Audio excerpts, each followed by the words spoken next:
Good ready, guys. morning. Don't fuck it up. Oh my God. You Oh, already there did. we go. Right out of the gate. God, just the As we timing. stumble to a start here on Friday morning. Yeah. It wouldn't be this show if it wasn't that way. I'm not good at this, guys. That's okay. We know. Some people say that's the appeal, I guess. The charm is the word they use, which, you know, it almost makes it like, it's like a bless your heart. Oh, bless his little It's heart. like, John, what is that shirt you have, by the way? It's Arnold Schwarzenegger and the Predator, and he says, "Get to the Whopper, come on!" It's Oh, a the Burger Get to King." the. I think I've seen the Get to the King Whopper shirt. Yeah, I got this like 2008 or something.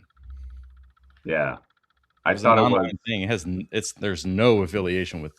It's just one of those like t.com. Right. Shirts, you know, that are just made up. But. Right. And well, we have a guest. He does have a huge burger in his mouth. Oh yeah, that's right. For some reason, I thought it was from that show Super Jail. Do you remember that? Nope. No. Okay. Well, that's a non-starter. Blake, do you remember Super Jail? Quick question. Actually, vaguely. Yeah, I do kind of remember what you're talking about. Yeah, Cartoon Network. Blake, we have you. We do. Good morning, everybody. You are the creator of a little magazine right here. It's called Toy Collector. I do that. Here. Okay. See, Blake, I do my homework. John was trashing me like a few minutes ago. Like I'm doing my part here because I have the physical stuff. That's awesome. That you're part of, Blake. So please tell us what you do. Tell the people what you do. And let's go. Okay. Well, Toy Collector started. Damn. Actually, next month will technically be the 5th anniversary.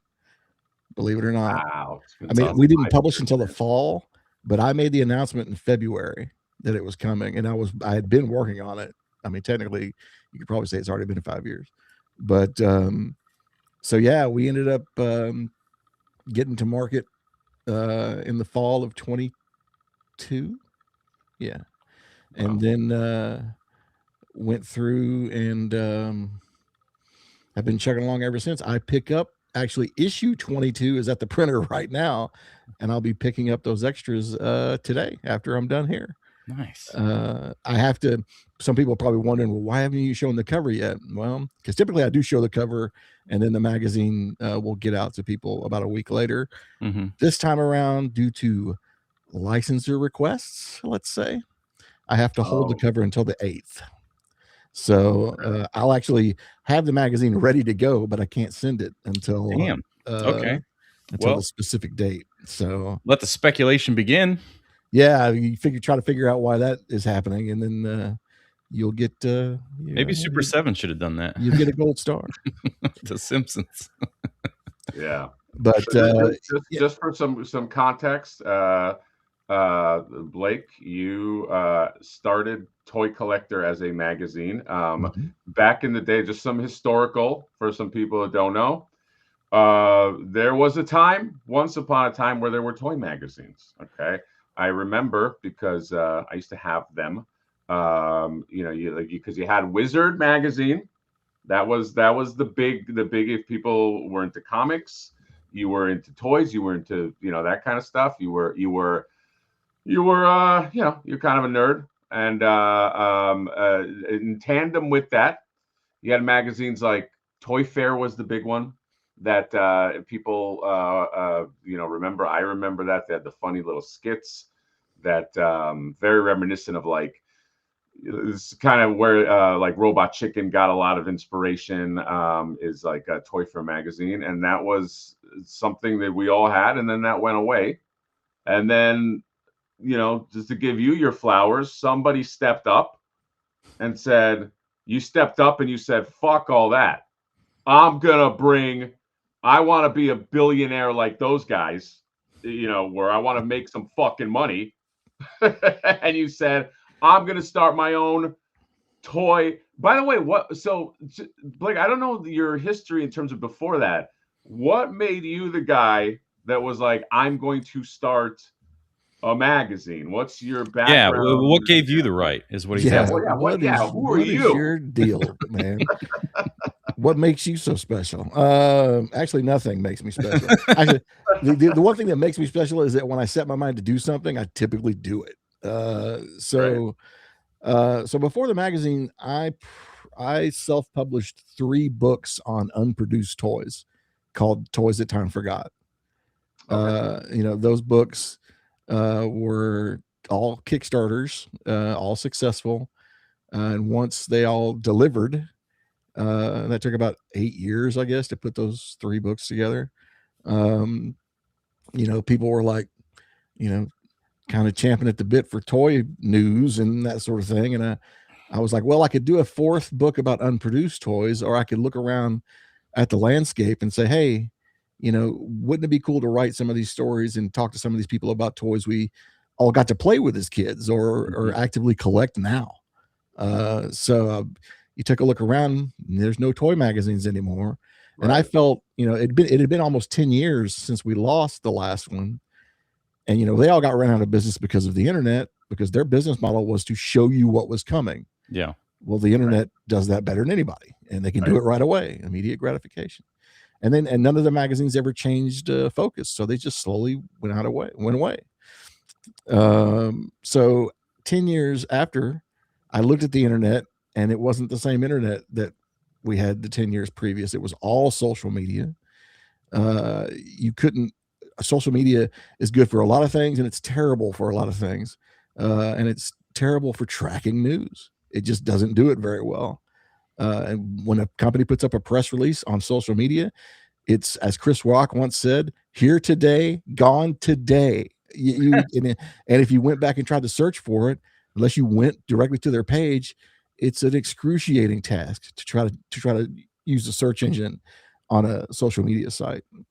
So not only did I want to write some of these stories, about, old Marvel Legends or, old Star Wars toys or Brave Star or Inhumanoids or whatever, it became painfully clear that we needed a journal of record for toys and toy collecting. So, 10 years from now, we can look back and say, oh, this is what was happening in 2024, 25, 26 or whatever. So it's just, in 10 years from now, my plan was to make a magazine about magazines. There you go. You could do that. I would need tens of readers, I'm sure. So, basically I dummied up like a 26-page proof of concept for Toy Collector. And in December of 21, I flew out to LA, and basically anybody who would let me in the door, I went in and sat at a conference table and slid it across the table to the people and said, hey, talk me out of doing this. Right. Which is the same thing I did with the books, actually. Talk me out of doing it. And everyone was like, I think you might be onto something here, because it's been a while since we've had this, and it might be time. And I always tell this story, and it's dead true. Of the 6 companies, because I visited a lot of individuals too, but of the 6 companies on that trip that I visited, I walked out of each of those meetings with 6 ad commitments. Oh, wow. And I could show them nothing. I couldn't show them any subscribers, and I couldn't show them, any base whatsoever. It was a total, greenfield project. Yeah. Yeah. Wow. Well, good for you, man. I love that this exists. I love that you followed through with this, because I do miss, there is something about things that are so funny. Like, we're in a tactile hobby. We don't collect NFTs. You know what I mean? Like, we like things that we can put up on the wall. I read comics. I know, and we're gonna get into your that in a second, because you have a comic as well. But like, I don't know. I'm not like a PDF. I don't know how John is, if you read comics, or if you get like, I like when somebody sends me something that I can hold in my hand, and because I can later flip it. You know what I mean? I can make money off of it. So I can't. There's a toy idea there, by the way. Well, what happened? There's a toy idea there, by the way. You should think on that. What is that? Oh yeah, no, Yeah. I think so. I there might be something. Yeah, just think about it. Yeah, Blake, I- I'm hearing a lot of people saying that they want Flipboard to be on the cover of Toy Collect. I don't know if you've heard those rumblings. I have not. Yeah, there's a big movement. That you just kind of Underground, apparently. I'll take a peek. yeah, for sure. Yeah. It's a subreddit of a subreddit of a subreddit. Maybe if there's like a Flipboard that's worth being on the cover one day, it can happen. You know, never know. That's right. Chase your dreams, buddy. And Blake, let's talk, since we're talking about your stuff. You sent me a copy of your graphic novel. I did. Which was a lot of fun, dude. It was well, I'll let you introduce it, and then maybe we can like pile, or I can pile onto it. Sure. What you're saying. Should I share an image that only I have? Sure. Give it a shot, man. See if technology's on our side this morning. And then we'll say hello to the chat. Hey, there we go. Look at that. Look at that fucking cover, dude. So yeah, that's 100% Kit Wallace out of the UK, the author. I mean the artist, excuse me. I gave him, the only direction I gave him was I need the hero and his sidekick on the cover, and I need him shooting at these fish people. That's it. That's all I said. And they're obviously on the moon. And he came back with the just a black line of this, and I was like, no notes, go for it. And then it was only after I got the color that I realized how uber violent it is at the bottom. Yeah. With the guy's eye squirting across the, and I was like, oh man, that's a little intense. And then I thought, well, this really isn't for kids anyway. So I was like, and actually this wasn't actually designed to be the A cover. This was going to be a variant cover. But the more I had this, and the more I fell in love with it, and I was like, no, this has to be the A cover.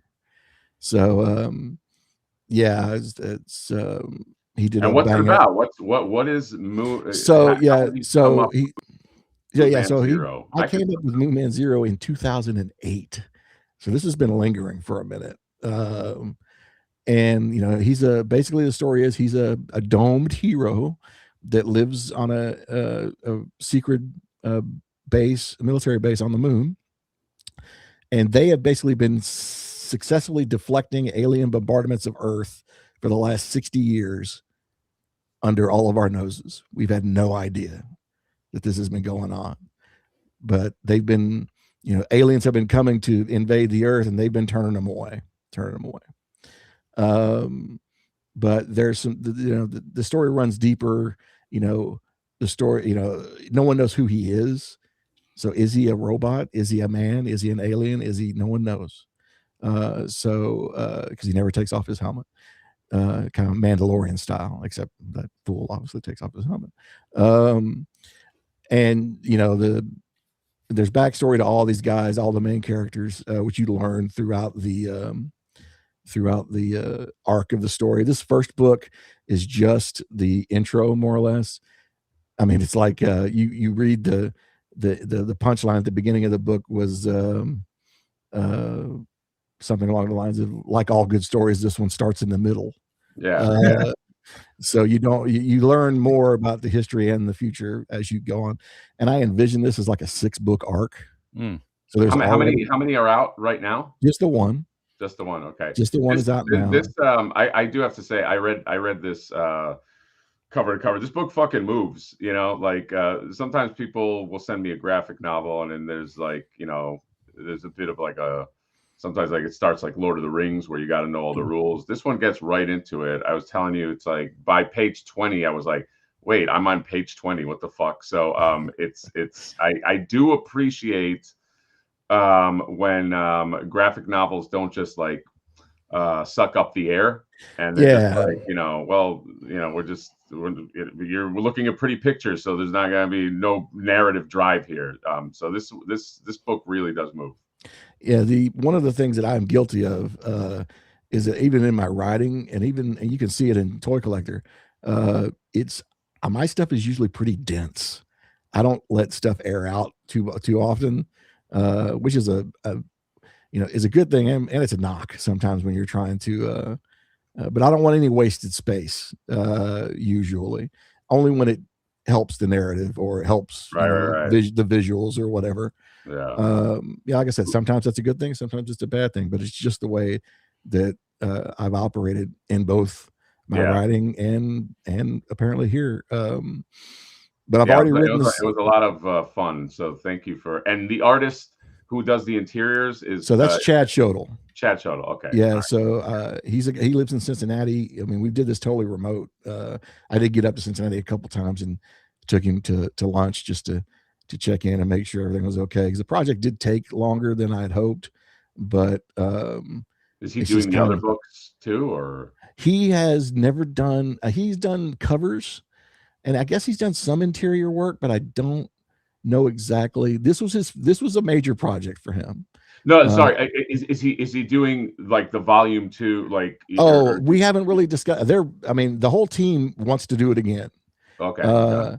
So, and I'm still trying to figure out if that's the way I want to go with it.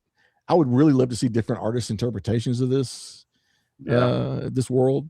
So I'm trying to figure out how to move forward there, truthfully. Yeah. And look at your laurels back there. Look at a one Mr. Kevin Smith. Yeah. And sometimes it's good to know people, buddy. No, it's a great read. And lucky you, Blake. Now you can, because I read it, you can put me on the back. There you go. Right on the top. I'll add it. I'll add it in on at the second. It should go. No, not on top, but it should go like Kevin Smith and then me. Like if you can kind of like just side by side. Side by side, I think would be good. I think you get a lot of eyes on it. But congratulations, man! This is a fucking fun. And would you do a Kickstarter on the next one? Or? Yeah, that's probably the way it would have to happen. Just because, I mean, I won't hide the budget all in. This is about a $20,000 proposition. When you do and I actually got a hell of a deal on the art, but when you do the art, when you put the art together, when you put that includes, blue lines, inks, colors, then the lettering, and then you have to get it published and printed, and then you have to have it shipped. And at that point, from my brain to my front porch was about 20 grand. How many pages was it? It was 86. Oh, this guy's gonna hurt. I'm working on one. It's like almost like double that. Yeah. And I got a good deal. So no, we're getting a deal, but it's fucking brutal. Art it is question. Near, is yours gonna be black and white since it's a graphic novel? Is this large or is it full color? Dude, I think it's got to be color, man.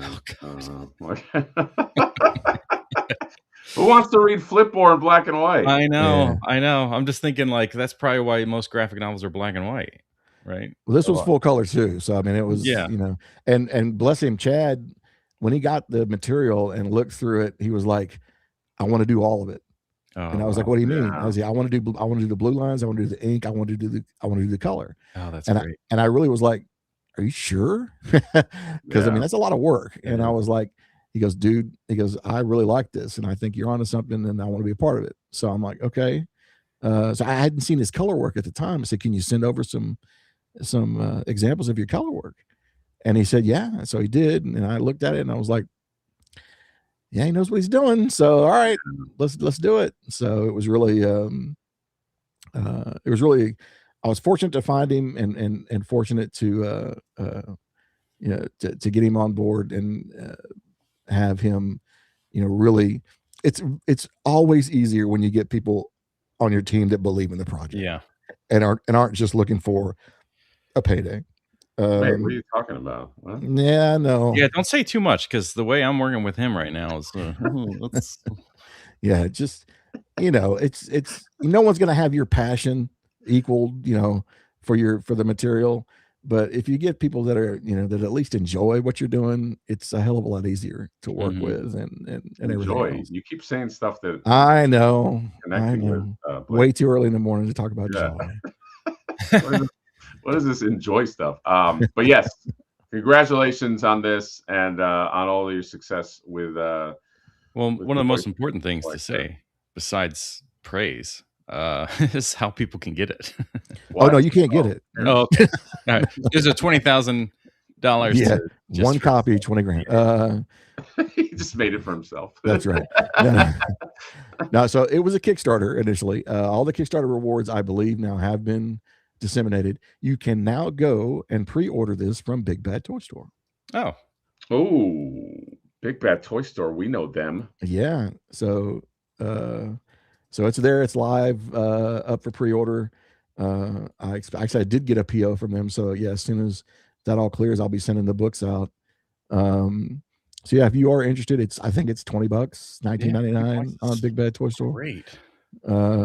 Soft cover. Yeah, For just, 86 pages, I think you said. Yeah. So I'll just full disclosure, the story is 76 pages. There are 10 pages in the back of like behind the scenes stuff. That's even better. Yeah.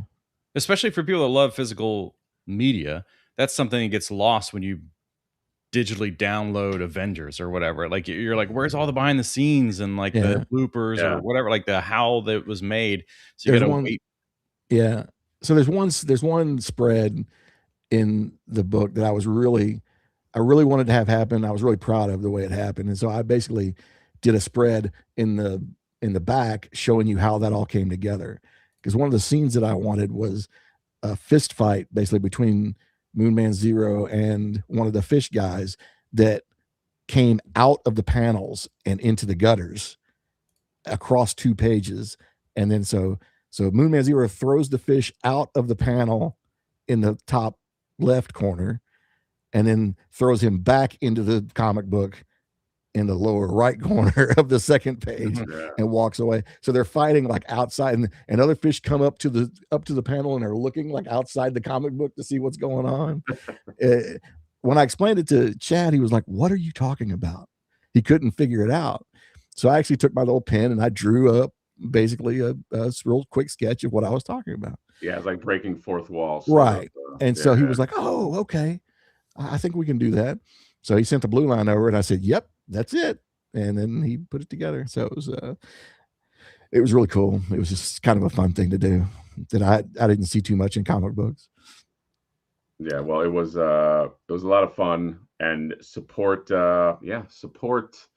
the endeavors of this man right here because you're doing great stuff, dude. Yeah. And I love what you're doing also like in the toy space as well. So and Toy Collector, just we'll mention it at the end, but the Toy Collector magazine is a subscription if people don't know. Yes. If you want, you go to it's Toy Collector with an R. You stop the O. You cut out that last O when you're there. Take out the O, put in the R. And do you just, if you want a subscription, I know you can buy copies of it on like Big Bad, Toy Stalker, I know sells them. But if you want a subscription, you just go to your site, correct?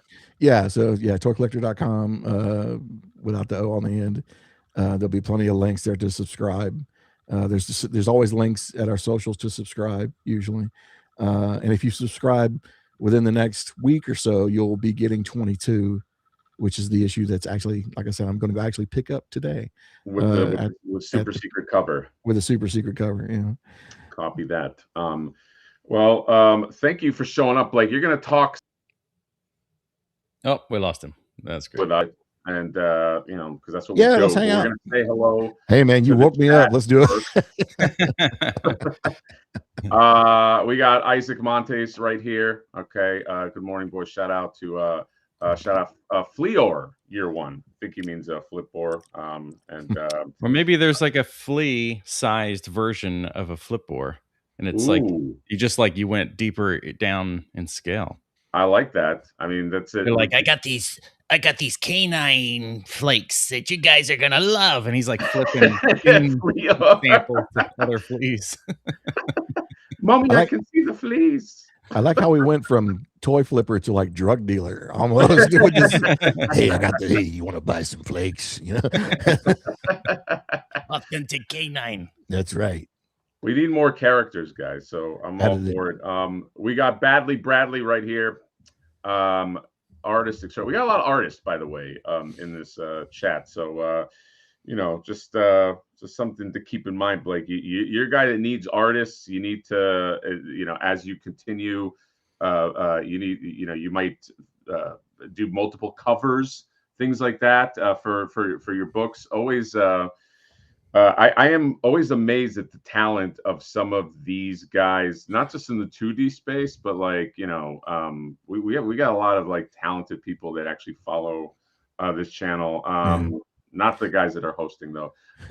Spur Crazy 110 is right there. You got Norkter Customs right here. Video Power Gaming, friend of the channel. You got Saken, you got the Motu Wolf. What's up, buddy? A lot of familiar faces. We got Ali Bean, Bowley. We got the Cracked Open Games and Toys. You got Pickle D, another super talented guy. Pickle D showed me some fucking stuff this morning. Yes. It wasn't dick pics, but it's just a bunch of wild D's.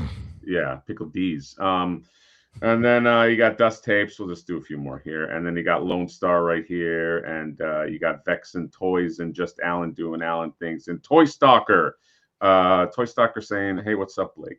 Yeah, it's right. My partner, Toy Stalker. So my partner, Toy Stalker. Your partner, Toy Stalker. Yeah. Although he gets a little lippy with me. I don't know if he has like he gives me a lot of attitude. I mean, you probably have a better relationship with him. Yeah, no, he's been great. You must don't be an ass, man. Yeah. And then Makina Silva, Sebastian got another very talented individual right here. Teraxis, the NECA King. We got I don't know if you know about the NECA King, Blake, but you have a company called NECA out there, and I'm aware. Yeah. And so much more. So we're gonna talk. Oh, I already know. Now I know what the cover is. Continue. How do you know what the cover is? I know what the cover is because my brain is firing on a lot of cylinders, and I'm a smart guy. So go ahead. Okay, hold on a second. I know what you just put together because I said NECA King.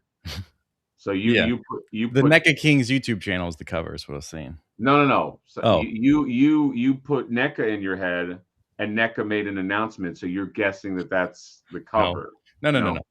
I like how John. Look, am I saying that the Muppets return on February 4th? No. Does it have anything to do with me having to hold the cover till the 8th? Yeah. That'd have been a great cover. I would have loved to have the Muppets on the cover. Oh. It is not. The Muppets are not the cover. Okay, yeah, I'll tell you that much. One thing I wanted to do, and I'm sorry to backtrack. Hatter froze again. Oh, there he is. But you're talking about variant covers, and I just want to show mine off real quick from Moonman Zero because they are pretty cool. You got physical stuff. Yeah, this is the Golden Book. Ooh. Oh, you got to. I love that. That is awesome. That's great. Variant from artist Matt Koffenberg, who actually does do actual Golden Book art. Okay, yeah. Well, that makes sense because it definitely has that vibe. Is that not the cool? This is my favorite one. I couldn't make this the A cover, but this is awesome. I love the spine, the little Golden Bookish spine right there. Yeah. Wow. And then Chad really wanted to do a cover too. The guy who did all the inside art, so he did the Jaws DreamWorks homage. Ooh. That's great. Damn. And wait, these are covers for volume 2 or no? This is the same book. This is the same book. Okay, I got it. Okay. Oh, that's great too. And then some of you guys may know Chogrin, artist out in LA, who does this Guru toys. He did my anime. Oh wow, really nice. Shogren is a friend. He's got a very unique kind of style. Yeah. Great work. So there you go. Those are the 4 covers. Only the A covers available at Big Bad. If you really are interested in one of the alternate covers, which are very, very limited, just reach out to me. Collectors love the word limited. Yeah. Yes. Well, I mean, they are extremely limited, like 100 each limited. Yes. We do have a friend of the channel, Mr. Needles, right here, who he's noticing also the Mesco Earthworm Jim in the background. Earthworm Jim, very popular just in general. And obviously there's controversy with the premium DNA Earthworm Jim and all that. But yes, a lot of people don't know Mesco did their own Earthworm Jim. Yeah, they did that. They did a one-off Jim that was a retail one, and then they did a sparkly version that was a con exclusive the same year. Oh, okay. And then that was it. That was it for their Earthworm Jim. Sebastian, incredible artist, speaking of, was asking, what's the best way to get back issues? I know Toy Stalker chimed in and said that you can buy back issues from him. Yeah, toy collector back issues. Go to Toy Stalker or Big Bad. Those are your two choices. Okay, thank you. I had really no interest in being a store. Yeah, I like selling stuff, but I hate the idea of being a store. Right. So I was able to get both those guys on board to sell my back issues for me. And by the way, Toy Collector also, you have, I don't know if this is something you're continuing, but in the past you did have exclusives that you could only get, through the mag. Like I actually got your, I don't know where it is, but the Earthworm Jim, you had the green and black one, the green suit exclusive, which to date is the only, funny enough, premium DNA officially released Earthworm Jim that's what I hear. That's what I hear. Yeah, it is. We were able to get our allotment of gems, fairly when they were actually. Well, I don't know when they're actually supposed to be delivered. It's kind of a gray area. But I got mine. We were able to get those out, and I do still have a few. They're up on eBay on our search for Toy Collector as the eBay ID, and there's both our Jim and our Fresh Monkey Fiction collaboration, which was the Special Ops Santa Claus. Oh, I didn't know you guys did I gotta look that up. A Fresh Monkey Fiction. Yeah, let's see her. Dude, I have never seen that. That is fucking great. Wow. Is that so? You can get that on the Toy Collector eBay store if you right now. I mean, it's basically just you. Oh, yeah. It's me with a bunch of candy cane weapons. So, and it does come. It comes with a plethora of weapons and hands and you name it. They do great shit. Is that something you're gonna continue to do? Like figures that you could only get if you get the magazine, or is that not worth the squeeze? Yeah, that's a tough one. I would like to keep doing them, and I would like for them to be bigger and better than ever. The problem there is the MOQs usually. Okay. So with a company like Fresh Monkey, it was easy because we basically just put together the parts from other existing Eagle Force. So there was just new paint. Oh, okay. Yeah, that makes sense. And then with premium DNA, it was just new paint. It was, it was paint that made sense. Yeah. So so we could do much lower MOQs than you would if you had any new tooling. Wow. So they're probably, I mean, you look back at what Toy Fair did with like the Simpsons stuff. They had a plethora, buku Simpsons exclusives back in the day. Usually they were just repaints. Sometimes there was new tooling. So yeah, dude, I still remember like Bowling Homer and Glow in the Dark Bowling Homer for Playmates was one. Wasn't Green the one where he's radioactive? Yeah, radioactive Homer and his glows. Yeah, that was like a Toy Fair exclusive. Yeah, there were a ton, and usually they were just repaints. But for the most part, if I can get the right MOQs and the partner that I know is going to deliver, I would look at it again. But it's tough. Those are tough. Mm-hmm. I'll just leave it at that. Okay, it was fun though. Yeah, no, I enjoyed the hell out. I mean, when we did the Santa Claus, I wanted people to like cut out the pops and send them to me. Oh, And right. and nobody got that because they're not all 50-something years old like me. And so they didn't want to cut the actual physical magazine. Yep. So so basically for the first one, I just kind of waved and said, okay, you don't have to do the first one. So, and then I had to do like an insert in the magazine that was like a tab that you could cut out. Yeah. And so I did that for the last two, and then wrote in, and then, you know, it was, I thought it would be the old cool, you write the old check or money order and get your thing in the mail, and it's in a white mailer box, and it has a Boba Fett joke inside the box. I mean, it was great. Mm-hmm. And people were just like, I don't get it. I'm like, anyway. So I thought I was being clever, and it turns out that people just want the freaking toy. Shut up, clever guy, and give me my toy. They just want the toy. That's great. Plastic. We do have a super chat. Speaking of talented, he froze. Jules Cash right here, sculptor extraordinaire. Okay, also here with the $5. Thank you, sir. Saying happy Friday, gents. It was an honor to be interviewed by Blake and featured in Toy Collector.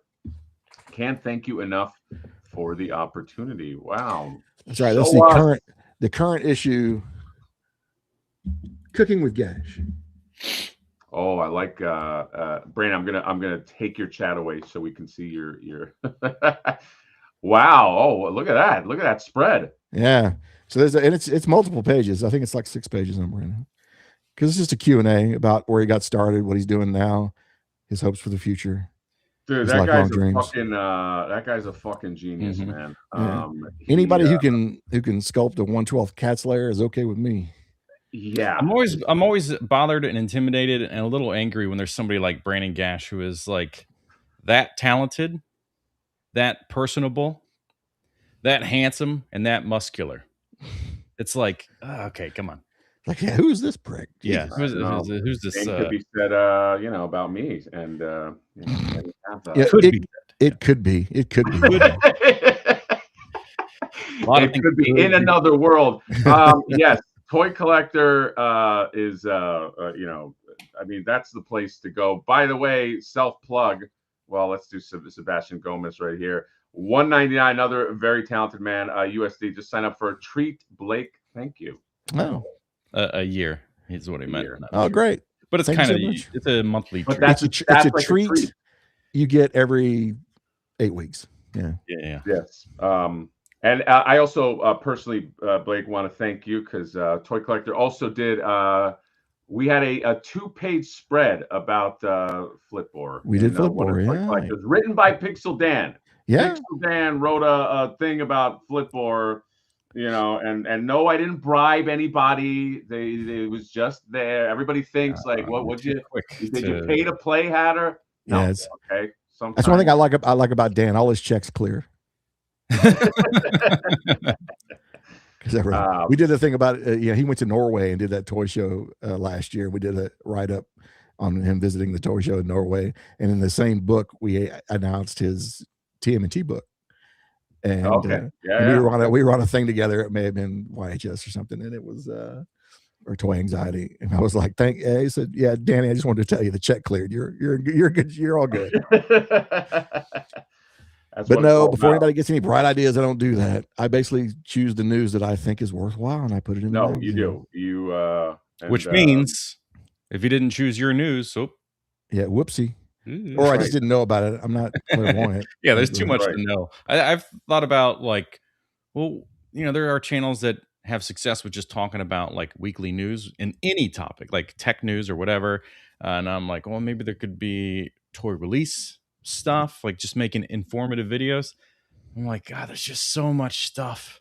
Just the amount of time it takes to just find out what the heck is releasing, especially when you're like us and you get like outside of mainstream figures and you're getting third party or whatever. It's like, ugh.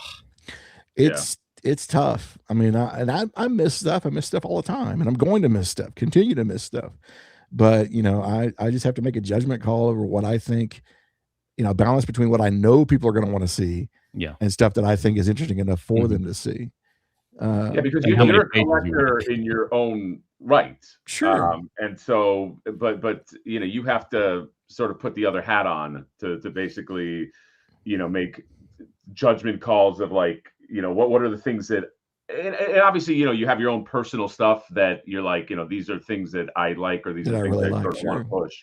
There are But a little bit of bias. There's a little bit of bias there. I'm not gonna lie. have to. I mean, Yeah. but you know, it's also coupled with, you know, what are the things that are in the zeitgeist right now, and what are the things that people, which I assume is sort of this secret cover as well. I have some guesses because there's a lot of shakeups that are happening right now just in the toy industry. Yeah, But it's a bunch of frowning people with boxes marching out of buildings. There's your right.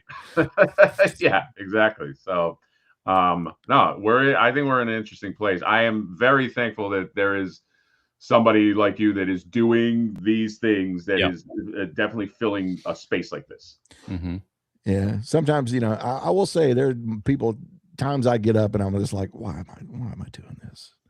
And you know, it's like, is this gratifying anymore? What is the point? Well, just And know then, that and then something, and then you go to Walmart and you see it sitting there, you know, a magazine you published that you know, that came out of your brain. Yeah. And then and it's sitting there at Walmart and people are looking at it and you're just like, that's why I do it. Well, we all feel that way. I just don't have any of that like Walmart experience to go, oh, that's why. Yeah. It's a pretty weird feeling, because I never dreamed, you know, 4 or 5 years ago that this would end up at a Walmart. Yeah. That was the furthest thing from my mind. I was like, man, if Diamond takes this, it's going to be so cool. It'll be in comic shops.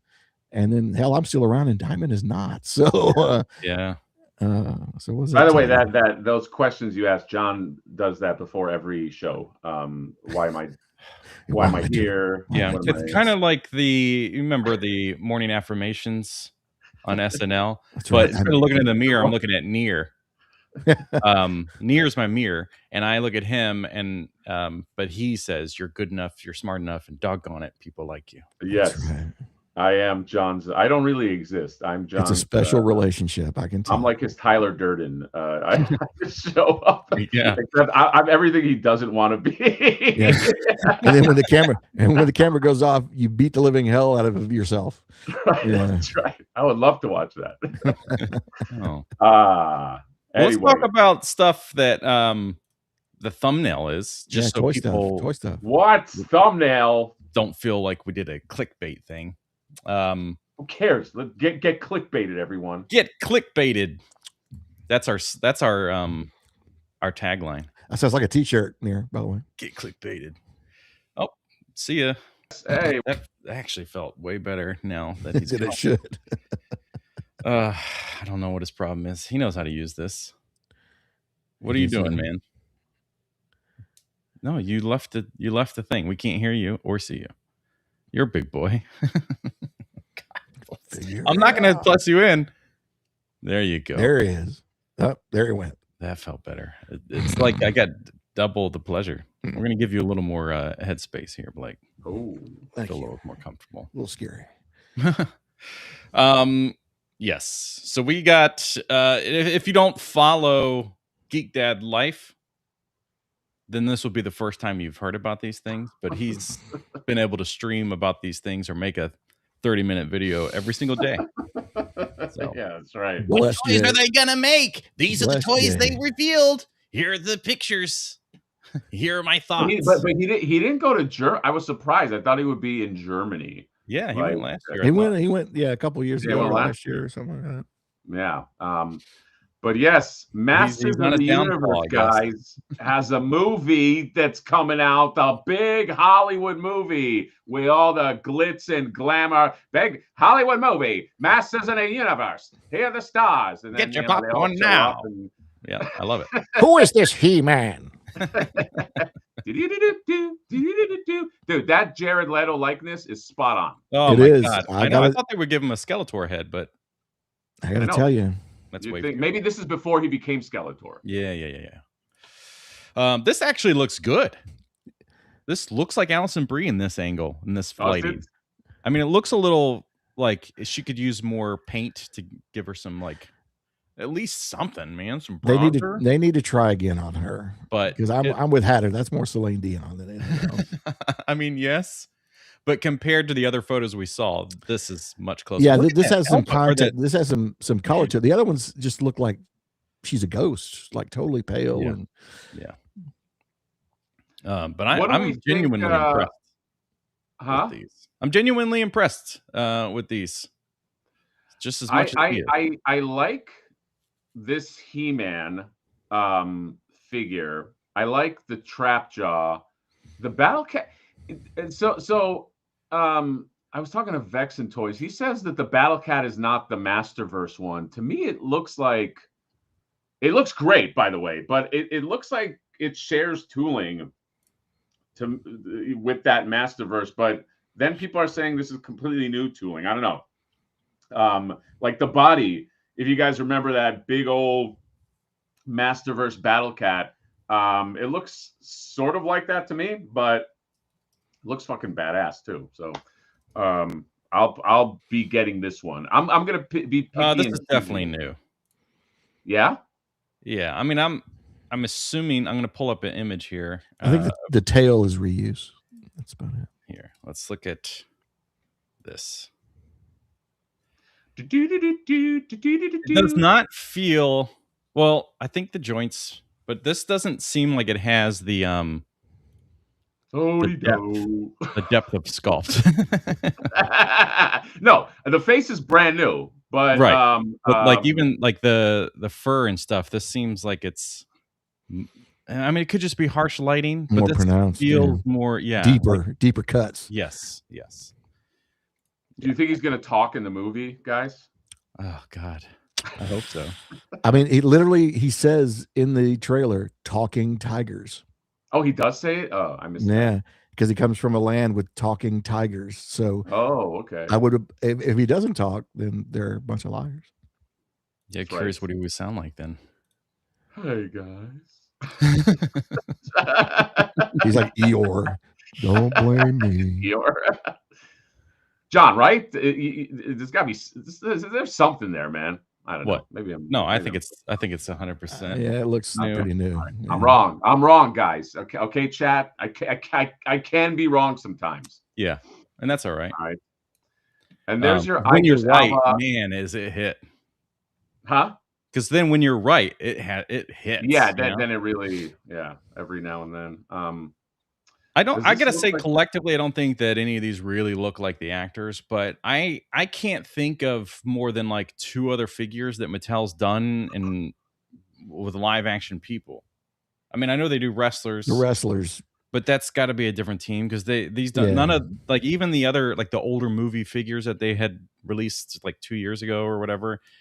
None of it has really felt like they've captured the look of the people. And some of the wrestling things look really good. So I think it's just like they do. Yeah. And then on top of that, you got you got the K-pop Demon Hunter stuff, which is also completely different. Yeah. So it's just got to be, I don't know. I think these are they're not perfect, but they're close enough to the mark, I think. I think so too. For what this is. $25 each. For $25. Yeah. I mean, visually to me, the way they handled a lot of stuff is better than a Marvel Legends to me. Like, I think Marvel Legends has gotten to a point where their head sculpts are really good, but their bodies are still like they're years behind. Like they slowly change something. But like all the joints in here, like the way they like hid the thigh swivel as like part of the fold of the pants and stuff, the knees, everything is like has a much nicer flow than what we like. Yeah, I don't know. I'm in for a few of these. Let's also get the super chat right here. $199 USD. 2 hours Leto as Keldor, 5 minutes Skeletor. I mean, I don't know. We don't know. You know what I mean? I made some guesses. Thank you for the super chat, by the way, in terms of the plot. So this Skeletor, I like some things about it. I'm a fan. I think Skeletor's armor is just so cool. Like, and it has the potential. Like, whenever they show like modern interpretations of Skeletor, his armor is just such a character in and of itself. And this has so little armor that it made me kind of sad. I was like, I wish it was like, you know, with his pauldrons and his fucking, you know, like, you know, so you're not thinking like a toy seller, Hatter. Think like stealth Flipor and gold Flipor and translucent Flipor. And come on, man. You know how many Skeletors you're gonna get out of this movie line? Oh yeah, that's more true. than this, more than just this one, my friend. That's so true. Be patient. Be patient. Wired cape, I notice. Oh, right. I like a wired cape. Is it wired? Is it wired or rubber? Gotta be. I mean, look at the way the hood is folded right here. But also, which that might, I don't think that's plastic because it goes all the way down. But then the fact that they got this like windswept look, and then here it's like just draped. Yeah, maybe so. It's got thick I like yeah. So if it's not wired, you can call shenanigans. At least. I like whatever that texture is on the blue skin. Yeah, like, there's no shortage of detail in these things. That's for certain. Like I mean, now these are prototypes, and we'll see what the in hand. Right. True. These are also obviously the paint masters that they're using for photography. So we'll see what that looks like when it comes out of the factory. But unless these are factory, which would be pretty impressive. I actually really like her costume, by the way. There's something weird happening. We're in like Mezco territory where they're like, this is Photoshop, because that is not how the shoulder would work. The shadows are faked, but like this is rotated the wrong way, so it wouldn't even be able to go down in that angle. But that's like, it's such a weird thing to not catch. Right? Am I on my own here? Looks like she got burned. Yeah. It's like smoke damage. You're talking about how just the well, like she's the got part the like she's dirty in the armpit. You're saying, and then that rotation should be under here. Yeah. Otherwise, her arm can't do this. But that's obviously the whole legs and everything look like they've been super pumped up with digital rendering in some way, like the shine here, but then the blue on the body, especially since the blue on the body is all links together, which wouldn't happen because you have cuts. So it's going to be hard to say. These are 100% render. Yeah, it'll be hard to say what this will actually look like, but Evil it'll look like this. Yeah, which looks way weirder. The costume is good. Oh yeah, Paul is Evil Lynn has a family. Yeah, it's Alison Brie as I don't know who the actress is that plays Tila. I don't know what she has done, but my girlfriend would watch God, what is that show? It was a CW show. Riverdale, thank you. Yeah. It was like a Archie based on the Archie comics. But like okay. Oh yeah, that's right. CW way. That's right. But yes, Alison Brie. This one I fucking love. Yeah, that's the best figure of the lot. Dude, this Trapjaw sells. If it's a movie, if it's a just based on like just from the toy, it's fucking this Trapjaw fucks is what I'm saying, guys. Right? No. They went a little crazy. They went a little crazy on the oil splatter or whatever that's supposed to be on the. Yeah, I doubt we'll see it that intense. Yeah, because this looks super. It kind of has this look of they had a file of splatter and then just kind of did an overlay. Yeah, maybe so.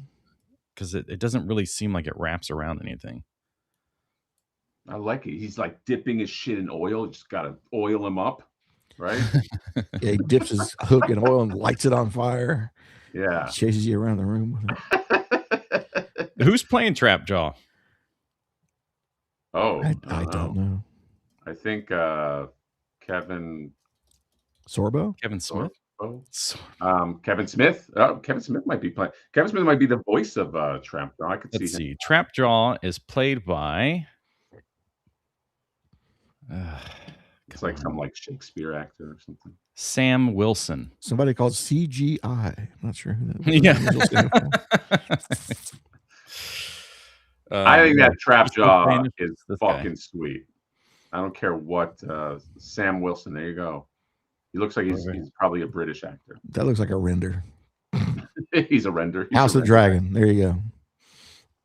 I'm playing Trapjaw. I am. John, you do this better than I did. Wow. Yeah, I don't know. I would not be surprised if he was in that Viking movie or show or whatever that was. His vibe reminds me of the guy that played Kano in Mortal Kombat. Yeah. Oh no! Remember he was. Remember how he's like eating an apple, John, at the table when you first see him, and he's like, wasn't he eating an apple or something when he was talking like Shang Tsung or some shit? Dude, we're talking about the most recent one, right? No, I'm talking about original Mortal Kombat movie. Oh, okay. That one. That sounds like a bed squeaking, so I don't know what you're doing.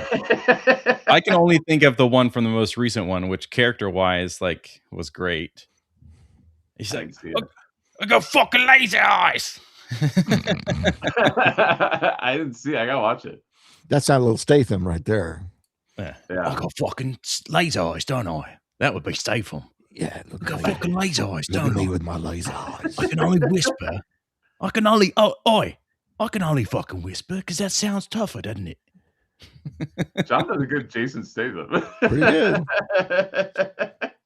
Dude, Jason Statham should have been in the Motu movie. Yeah. Just find a part for him. Yeah. Could do anything. What would he be? Maybe he could play He-Man. No? You don't think so? Put a wig on him? Oh, He-Man. Yeah. Give him a cameo like his hero or something. Where's my fucking sword? Hello. It's a hero here. They're like, there's no. I gotta whisper though. Has anybody seen Adora? I'm gonna walk into Castle Grayskull and I'm gonna tell that sorceress to go fuck herself. All right. So right after this, we're gonna stay on and write the rated R sequel to this movie. Yeah. Statham. Statham. It centers around Statham's character. But this He-Man looks as far as screen accurate. We can argue about. I know the internet is a flutter with this guy's not ripped enough. Blah blah. You can make that a separate conversation. But in terms of like, does it look like the guy? I don't know. I feel like it looks like a jacked up version of him. Yeah, they did a pretty good job. Let's talk about the elephant in the room, though. Why not make these Masterverse scale? Why did they screw with the scale? I don't understand that. I don't understand. Oh, are these not? They are apparently shorter than Masterverse, bigger than Origins. They're their own scale. Talk about snout spout, but sorry, there was a delay. What's going on? Let's talk about Jason Statham is snout spout. Oh, dude, Jason Statham would make a Blake. That's fucking genius, man. Jason Statham is snout spout. You can have that one. That was a freebie. Mattel, go for it. I've got his fucking snout. Yeah, I thought this is not Masterverse scale. No, whatever 6 inches. What's Masterverse? No, they look. Yeah. Masterverse is closer to 6.5. I think they're pretty big. These are apparently their own scale. The Chronicles, as far as Motu is concerned, they're not. What is between? What's this price in line with with regular? That's a Masterverse price. That's like what Masterverse costs. Yeah, that's a Masterverse price. $25. Okay. And then design wise, do these feel like they're more of a premium, like with paint and stuff, comparatively?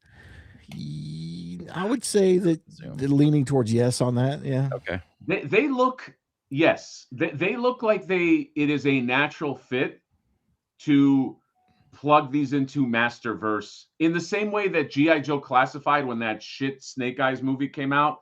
They released 5 figures that were in the classified scale. They're even numbered according to G.I. Joe Classified. So this is a strange decision that, like, I guess this exists as its own thing.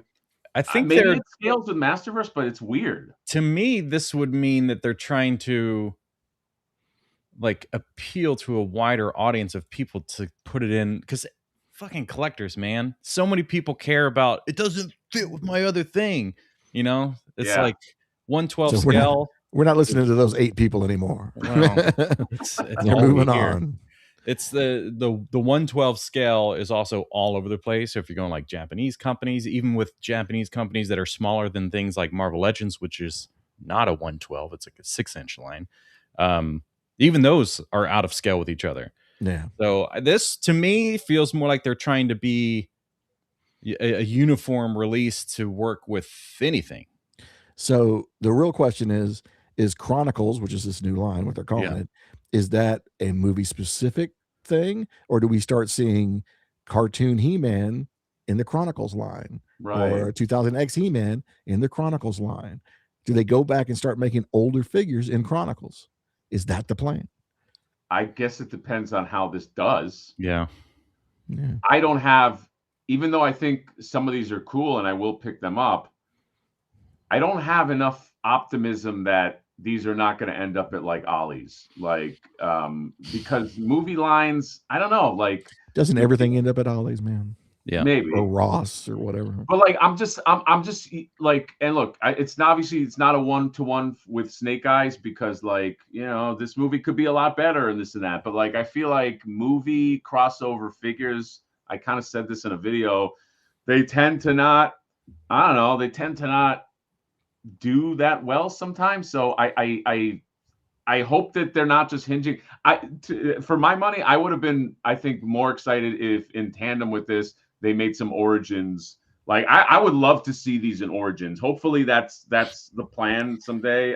There's a lot of people that love the Origin scale, but I don't know. I don't think that's out of the question. Like I said, I think maybe that they're gonna run the litmus test on these and figure out if the movie's, you know, if it does any good.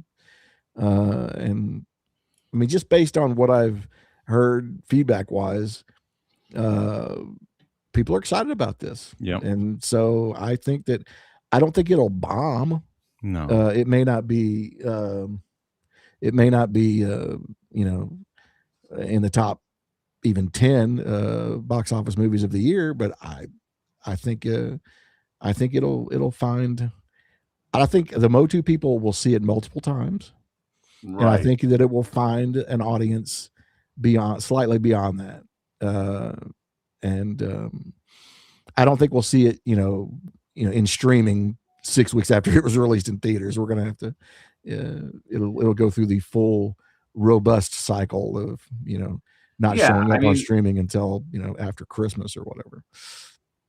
Look, success of the movie is success of the brand. Right? Sure. So whatever you think about the movie, you know, you're always rooting for this brand to succeed. Mm-hmm. It's an expensive movie, which is always the problem with stuff like this, which means like it has to clear what we consider success as just like layman people, you know, obviously, you know, I'm talking in terms of Hollywood or whatever. They're looking for a number.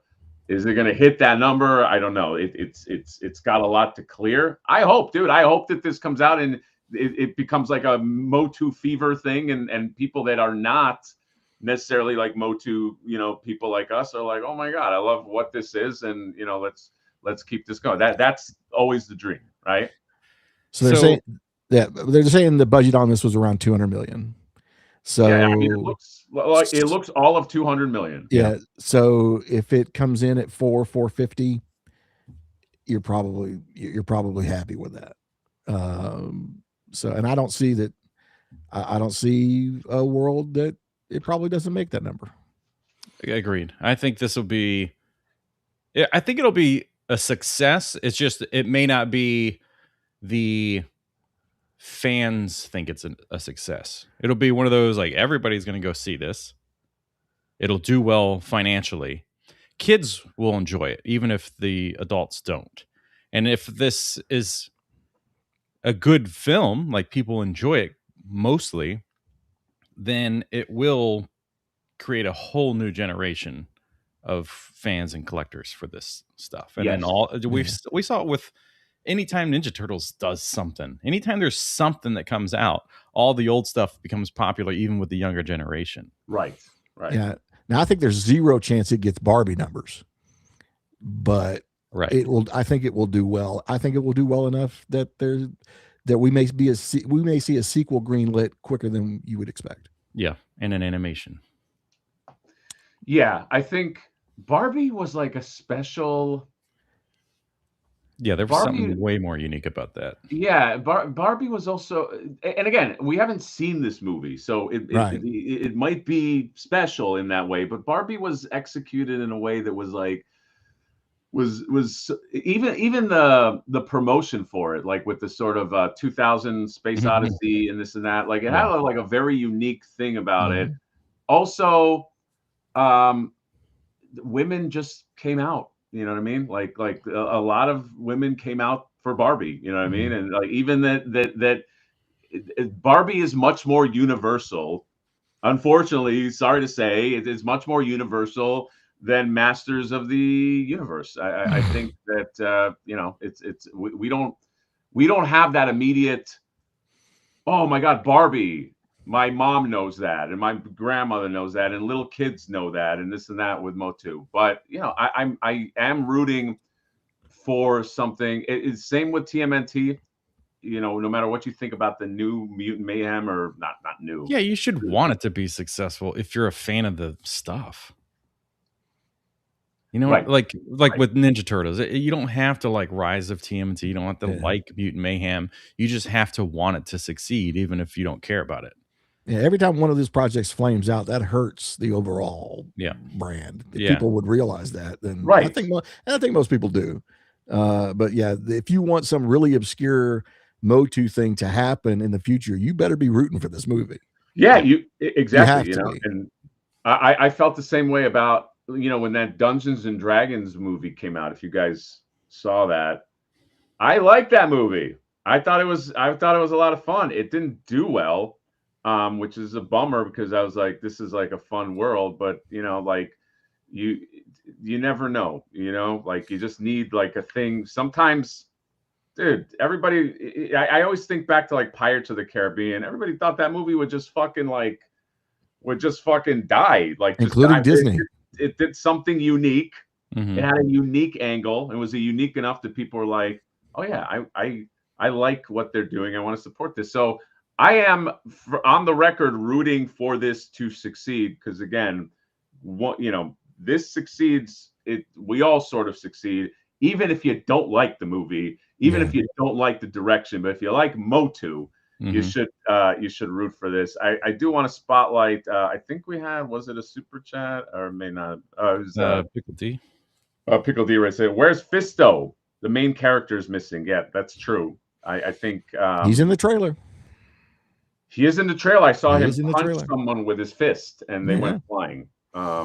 So wouldn't it be hilarious if 5 minutes in, all the characters in the trailer die, and it's just a movie about it's just like a story about Evil Lynn or something, like, and she's trying to become like a good character. Yeah, like, it's like Maleficent.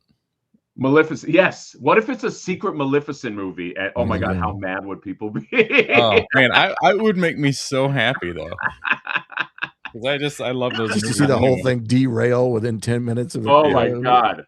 Like, oh no! You would have all of those like screaming movie sites. You know, like the screaming movie sites. Like sometimes you're scrolling and they'll show like, this is the worst movie that ever was made, and there's the destruction of Hollywood. Like it would that would ignite all those channels and that whole rhetoric for like at least 6 months of those people trashing it.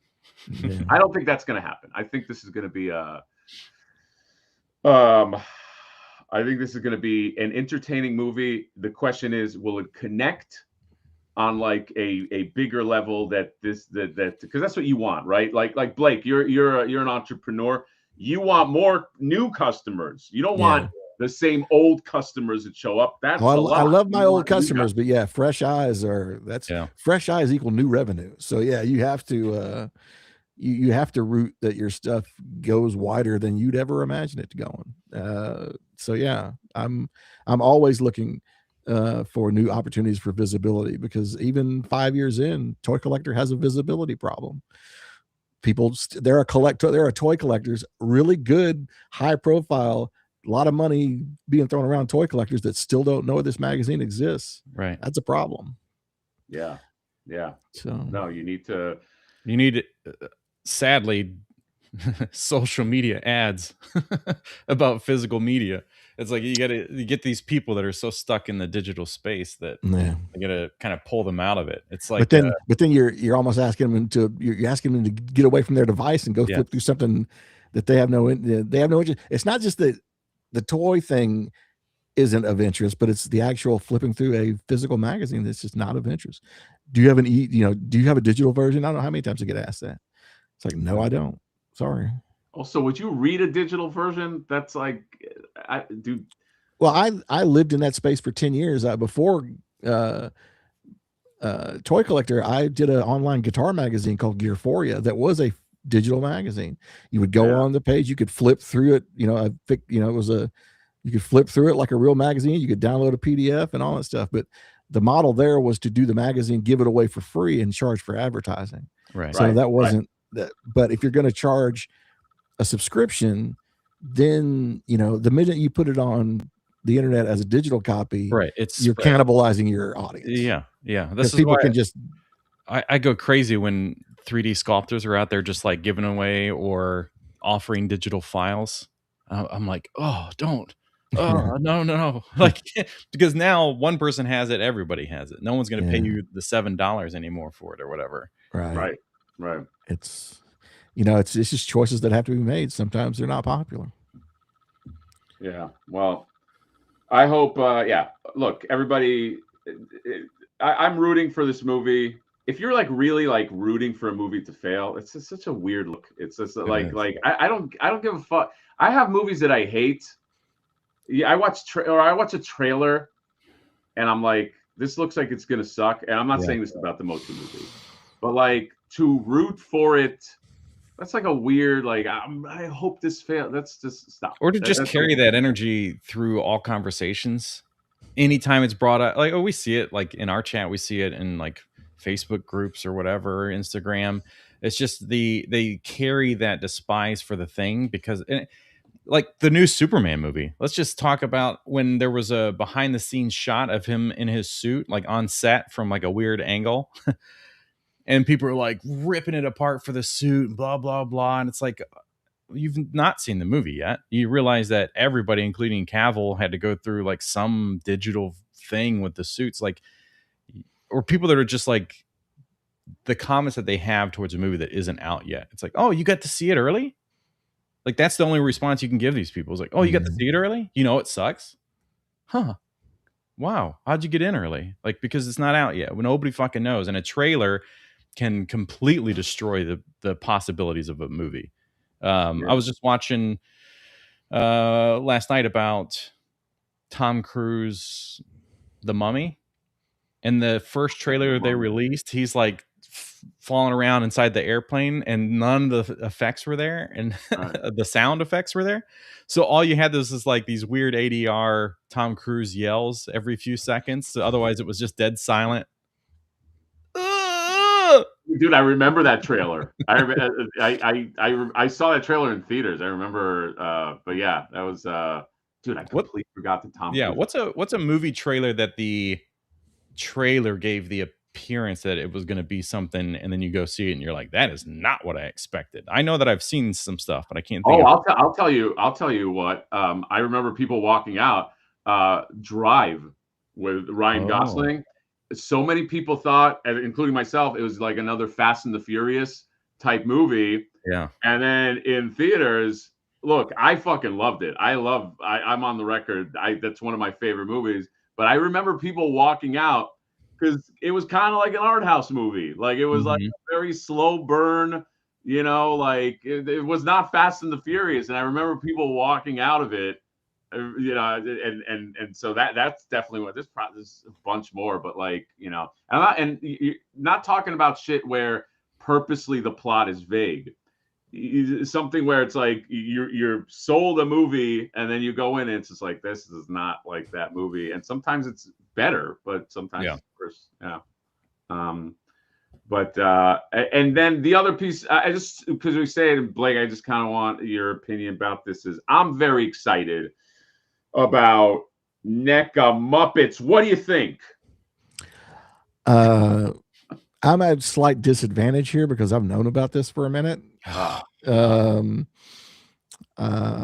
So like, why'd you have to ruin? Can you pretended maybe that you didn't know? I was totally shocked when that announcement came up. It was really something I would have never guessed in a million years. Now, the problem for me is that the perfect Muppets line has already been produced. It's good, dude. It's going to be a high bar, dude. It is a really high bar. And NECA, I love those guys, but I know sometimes budgets get in the way of greatness. Right. I don't expect NECA to be able to go as deep into the line. Yeah, they probably won't go, but I'm talking just from we're talking about a line from Palisades that's 20 years old now. Yeah. And you would think in the interim, that a company, just on the old technology side of things, that things would be better and could be better. Paint apps, articulation, whatever. Palisades kind of nailed it. I mean, they didn't have too many screw ups in that line. There were a couple of really bad ones, but for the most part, that line's perfect. And it's a high bar, like Hatter said. Now, that said, what I have seen already looks great. Mm-hmm. And I am very hopeful. And I kind of knew as soon as they announced Sesame Street, I kind of leaned in and said, guys, you're going to do Muppets, right? And, stay tuned. You get that thing. Of course they're doing it. As soon as you saw the announcement that the Muppet Show was coming back, okay, this is all lining up now. We're not dumb. I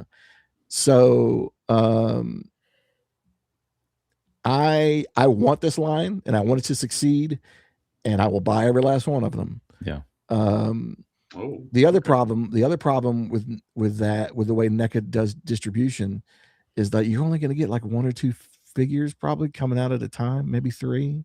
Right. Whereas back in the day, Palisades was putting out, I don't know, 4, 5, 6 figure waves. Yeah, they were. Do you remember what prices you had with Palisades? They were $10, $9.99. What year did they come out? 2003. Yeah, 2000. Yeah, ish, 2002, 2003. All right, I'm gonna 2003 and $10. That's like 32. Damn. Yeah. So wait, no, sorry.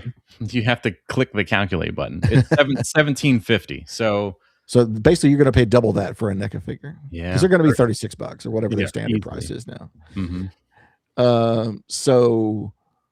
But if you go on the now, okay, well, do I go back and try to collect the Palisades line? No, because it is very expensive. Yeah. Did Palisades do the Christmas Carol?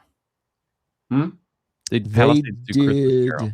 They did some characters, some of it, yeah, but not like they did. I think Uncle Deadly and wasn't he? I think they may have done a Rizzo Rat from Christmas Carol. Yeah, but I mean, and they did a lot of stuff. They did stuff that didn't come out too. They did Muppets Wizard of Oz figures. Yeah, I've seen the sculpts for. They never came out.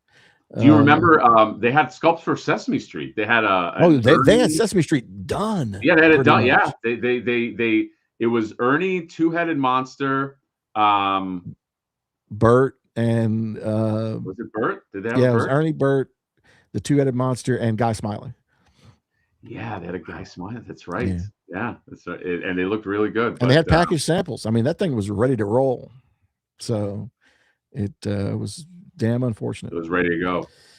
I want to plus this in right here because, guys, it's probably the most important super chat by Brandon Gash right here. 5 USD. I'm rooting for a Flipboard motion picture so I can work on the cinematic universe figures. Well, seriously, that'd be pretty rad. Well, thank you, Brandon. Blake, what are your thoughts on a Flipboard? Like, who would you get? You're good with movies. You obviously have a lot of knowledge. What would be your fan casting for Flipboard, since I have you here and I'm putting you on the spot and making you say words? Well, if Jason Statham wasn't available. You know, Flip War's a unique kind of. We need kind of the trash version of Downey Jr. Who is that? Who would be 5 Cent Downey Jr.? Well, I've always said Sam Rockwell is like a perfect. No, like that's not a good Flip War though. That would be a near actor would be Sam Rockwell. Yeah, and I love everything Sam Rockwell does. So it's even his bad movies are good. Because you get to see Sam do his thing. Let me think. Jared Leto, maybe. 100% CGI Jared Leto would be awesome for Flip War. I think so. No controversy there, you know.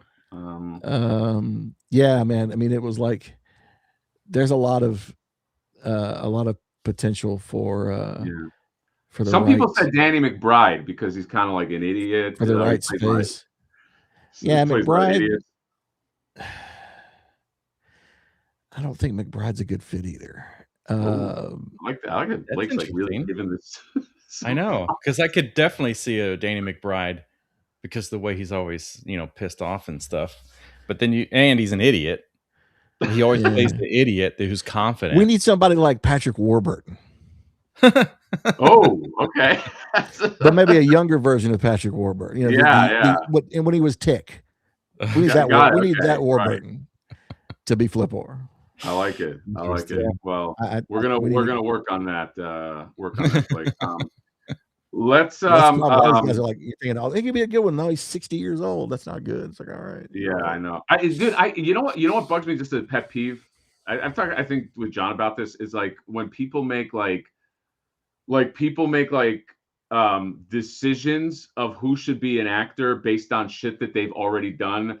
like as if I remember like when they were trying to cast for He-Man, there were so many people that are like, Chris Hemsworth should be He-Man. It's like, dude, do you really want to see another?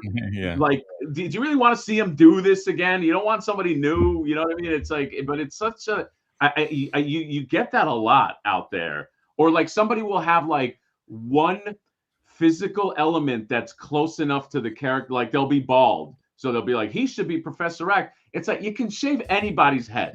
You know what I mean? Like you don't have to. That's right. Skull cap technology has come way far advanced over when they were doing it back in the day. I know. It's like, but yeah, dude, that drives me nuts. Where it's like somebody will do something close to it. Chris Hemsworth got to be. It's like. And also, do you think he wants to do that? Like, do you think he wants to play Thor and then he plays He-Man? It's like, It's like they don't. Plus, the one thing about that trailer, it did give me Ragnarok vibes. Yeah, big time. Yes, big time. But to me, I just feel that a lot of big movies. I said this in a trailer reaction. They just have this MCU-ness that just, at least in the trailer. Yeah, just kind of like permeates, It's kind of one of those things that, I mean, you could argue that it is broke, but if it ain't broke, dude, if it makes them money, God bless. Yeah, like, if it makes them money, God bless. And don't get the wrong idea. This is all about making money, guys. So it's any decision they made is they're making it because they see that trickling down to the bottom line. What if you had? I have two options. And probably because I got connected from the movie, but you got Ron Perlman, who could be a Flip War, but maybe like he could be like Flip War's drunk dad. Yeah. And then you got on the flip side of that, the whole like I never would have expected Charlie Day. Charlie Day, ooh, wow. I think that would just be one of those that's like I like the idea of Charlie Day. Yeah. I have a Ron Perlman story. When I was in school for, I went to school for animation. I sold a pilot to Disney, Disney JetX, which is Boys Action. I was 21. Okay, I co-wrote it with a friend, and I did all the designs. And they did what's called a Leica. So if you don't know, a Leica is whenever you come out with an animated show or an animated movie, this is at least back then, you do a storyboard animatic to prove to people that this can work. So you will just do storyboards, and you will show that to a focus test group, and they'll look at it, and it makes it so that you're not, because a Leica probably costs $25,000 for a studio to make, okay, and that includes voice actor payment and this and that. So we actually did 2 Leicas for 2 separate shows, because one time we got to write it, and one time they were like, we're gonna get this other writer, and he's gonna be over you guys, and he's gonna write it. So, but the first Leica that we did, we got to be very involved in the voice acting, and the characters that we got like Phil Lamar, and our villain was played by Ron Perlman. And by the way, one of the guys who could have been it was Robert Englund, but we chose Ron Perlman. And I was geeking out at the time, dude. I was 21, and it's like, and this is like Hellboy, post Hellboy, and I was like, oh my God, he did the thing. And then I saw him 10 years later. So the Leica tested well. It didn't make the show. It got beat by a show called Super Robot Monkey Fiction, whatever. I forgot that. Super Robot Monkey Hyper Go. And 10 years later, I saw Ron Perlman in some, I forgot where. It was in a hotel. And I was like, hey, Ron, I want to thank you. Like, 10 years ago, you did this show, blah, blah, blah. And it was called this and that. He had no clue who I am. he had no memory of the show. He had no clue. And he was like, if you just want a picture or an autograph, just let me know. That he big shotted me in front of a bunch of people. I felt like when Shooter McGavin like chumps like Happy Gilmore in front of everybody, and he's just kind of like, all right, he's like in the sprinklers, and he's just like, all right. So I have an axe to grind with Ron Perlman. I will be getting, this is, he doesn't know this, but he's on my fucking shit list because nobody fucking big shots me. Wow. So that's my true story guy. But he did really good as the villain in our little Leica. Okay. Did anybody get any enjoyment out of that story? I don't think so. Everyone's like, yeah, we've heard. I did. Is it available anywhere to watch, or does it? I have it on a VHS and CD. It's if anybody wants to watch it, I might upload like old. I have a lot of old art projects and old shit that I did that I can like upload, but it's you never know, that could blow up and then suddenly flippers off the table. If you're actually, I don't know if I own it. That's the thing. That's always the thing. Yeah, because they paid for like I don't know if it's like a rights revert back to you situation. The show is called Hunachi. That was the name because it was an island, and it was an island where kids can turn into animals. And I have all the designs. It's like kids with animal powers. It was like that was like Animorphs. One way you could find out if they would. One way you could find out is just put it up. Yeah. And when they come after you, take it down. Just put it up as just to make some weird account that's not you. Yeah. If anybody's really interested, you can go type in Moonman Zero on YouTube and watch the animatic we made.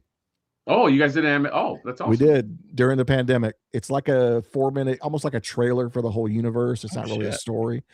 We did. Yeah, those are not easy. No, what if Blake was like, yeah, and Ron Perlman was in our animatic. He's a great. Yeah. I have a great. All he did was talk shit about you the entire time. Dude. No. Yeah. Actually, the voice of Moonman Zero is a friend of mine, Ben Huggins, who's the lead singer from a band called Galactic Cowboys, who were on Geffen Records back in the 90s. Oh, I feel like I've heard of Galactic Cowboys. Yeah, they had some minor hits, used some Headbangers Ball stuff on MTV, that sort of thing. Okay, that's awesome, dude. Well, animatics they're difficult. They're difficult to make. Had a lot of fun doing it. A lot of fun. Well, big shit list, Blake. I don't know if you know, John always tries to kind of like talk me out of being so angry. I have a lot of like rage inside me, and I have a shit list. I have like, do you remember in Billy Madison how he had like that list of like people to kill? And I'm not saying I'm going to kill these people, but I do have like one of those where and when people big shot me, that I put you right on. I don't like being big shotted. Anytime you get your revenge, you mark it out with lipstick. Is that what we're saying? Yes, yeah. Like Steve Buscemi, just the that's the old yeah. Anyway, Kill I'm glad Bill you guys thing. are here for my therapy. He's on the plane. Scratching out names. We're at 7:32. I gotta bounce out of here, as do you, Blake, real soon. Do you want to do an F your do you want to F a shelf with us? Sure, man. I don't know what that is. Let's do it. Okay. The F your shelf is our patented. I mean, Ron Perlman may have come up with this, but we definitely are this. Basically, what we do is go somebody's shelves, and we tear them apart. We say why they suck. You're supposed to. The goal of F your shelf is to criticize. So your instinct, you're a nice guy. You're going to want to be nice and be like, but the goal is to really, what is wrong with the shelf? Why should this person stop collecting toys? Why and so on and so on. Yeah, and it's important to know that people, when they submitted, had to click a checkbox that said, "I understand that this can be mean," because the name of the thing is F your shelf. Right. So it is a roast. Right on. An understood roast, because sometimes you get somebody on here that's can't be. Sometimes you get people that are sensitive, or sometimes people in defense of that person watching will be like, "Why the fuck did you say that to that person?" It's like the goal is to roast them. Yeah, it's the roast. Go. Oh, it's a wheel too. That's awesome. And there's always a problem. I update, I save this thing. Inevitably, I will pull a name that we've done before, and I can't figure out why the site sucks. So let's we'll see here. Mark Flynn. Mark Flynn. We've done. I don't remember. We have not. Flynn. Now we started this thing in March of last year, and we had like a whole live stream dedicated to it, and now we just include it as like a closing thing for the show. This is somebody that did submit back in March, so they probably don't even know that we still do this. Let's see here. This is one of those two where like they when we first started this, you could submit like 5 images, and it was a nightmare to control on the back end to separate these images. So going forward, we only allowed people to submit 1. Right. Yes. So now I'm going to go through and find one that we can look at here. How do you submit to F yourself? You email John. Do you know the email off the top of your head?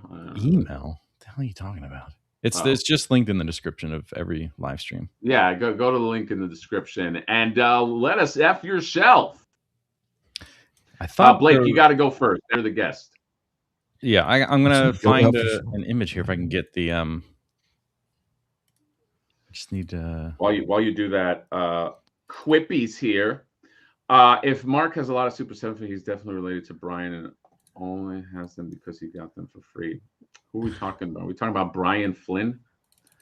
My guy, Brian Flynn. That's right. God. Hey, I get to hang out with Brian in a couple of weeks. Looking very excited. That's great to see what all Super 7 has to offer in New York City on Valentine's Day weekend.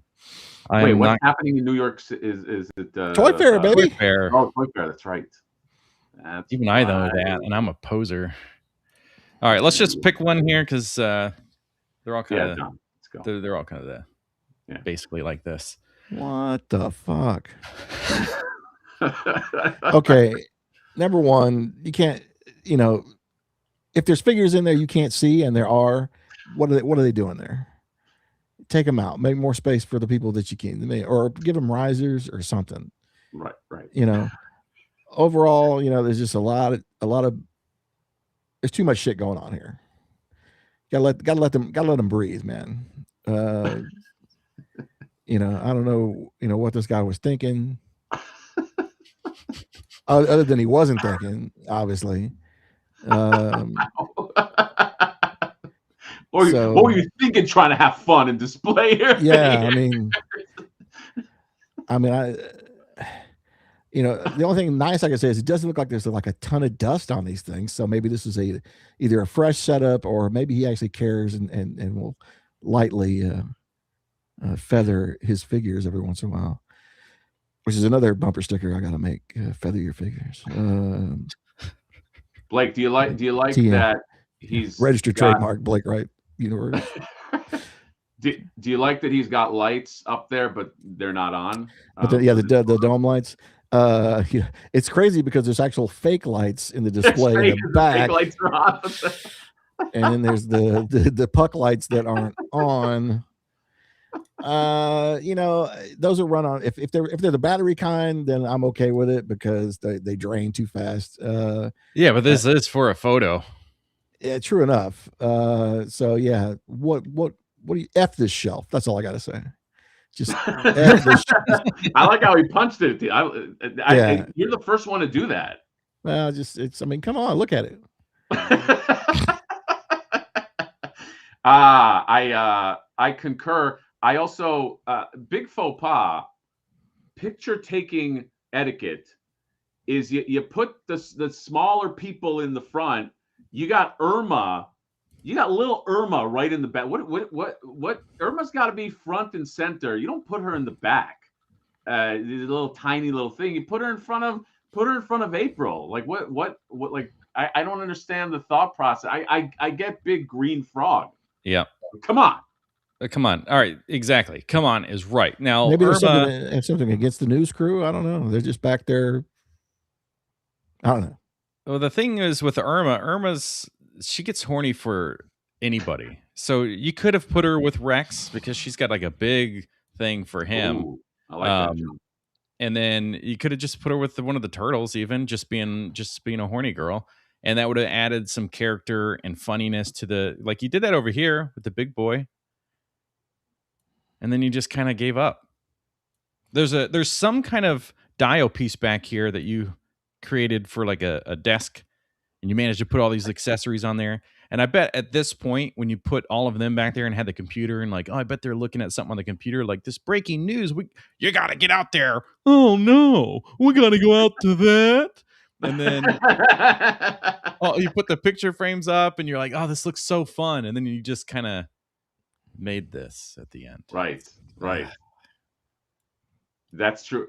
Another issue I have is, look, when you're going to display figures, you got to make a choice. You either go high school on the rafters, on the benches, sort of like display, or you do an action scene. But you can't do both. He's got a roadkill Rodney basically murdering one of the frogs. And you can't have the action scene with that. They either are displaying. It's either a high school photo or it's like everybody's kung fu fighting. I don't get it. We literally there's a story of the collector here, and it is very much we started with the news. We put these guys in. It's like, oh, they're in there and they're breaking up, and that's everybody's reacting. And then, I just got too much stuff. I kind of just need to, just fuck it. Yeah, there's somewhere around April in the dead center there to the left. He just gave up. I mean, there was some stuff happening on the right side that was kind of, getting the creative bone going here. And then about midway through, he just, what, fuck this. We're done. This looks like a blatant pat case of too many figures, not enough shelves. Mm-hmm. So either go buy some more shelves, or you gotta pick and choose who you're gonna put on display here. Right. So at this point, started out. I think you nailed it. This started out, I think, with a lot of optimism and structure and organization. There was obviously some tragedy came in his life about midway through here. Yes, where he just, hey, honey, come in here and look at what I've been doing with my shelves, darling. I need you to sign these papers. It's over. Yeah, it was done. Right about midway through to the left, it was over. Oh. There was a tragedy. Sweetheart, back me in my emotions. It's not working out, and I'm taking Brenda with us. Okay, with me. I found a new person. He's gonna take care of us, and that guy. He collects Marvel Legends.